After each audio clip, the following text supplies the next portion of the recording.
Welcome to meeting news. నేను Prasad. IAS IPS కావాలంటే చాలా కష్టపడాలి, చాలా శ్రమించాలి. వేలుముద్రగాలు సీఎంలు అవుతున్నారు. అసలు మరో సంచలనమైన వ్యాఖ్యలు చేసింది కొండ సురేఖ.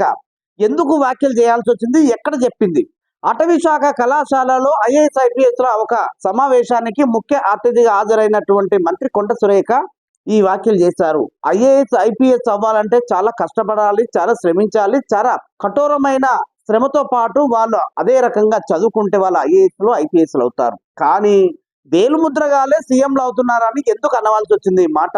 ఆమె ఒక రాజకీయ నాయకురాలు, ఒక రాజకీయంగా ఎన్నో సంవత్సరాల నుంచి కూడా కొనసాగుతూ వస్తుంది. ఎన్నో సమావేశాలు, ఎన్నో కార్యక్రమాల్లో కూడా చాలా వరకు బహిరంగ సభలు కావచ్చు, సమావేశాల కార్యక్రమాలలో కూడా మాట్లాడే అంశాలు ఉన్నాయి. కానీ ముఖ్యంగా ఐఏఎస్ ఐపీఎస్ వాళ్ళ మీటింగ్లో వేలిముద్రగాలు సీఎంలు అవుతున్నారని ఎందుకు అనవలసి వచ్చింది?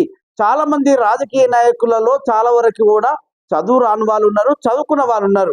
కానీ అందరినీ ఒకేలా పోల్చి మాట్లాడడం అనేది మంత్రి హోదాలో ఉన్న కొండ సురేఖ మరొకసారి నోరు జారే ప్రయత్నం చేశారు. నిజంగా ఈ వ్యాఖ్యలు ఎక్కడికి దారితో చూడాలి. చూస్తూనే ఉండండి మీటింగ్ న్యూస్. నేను ప్రసాద్.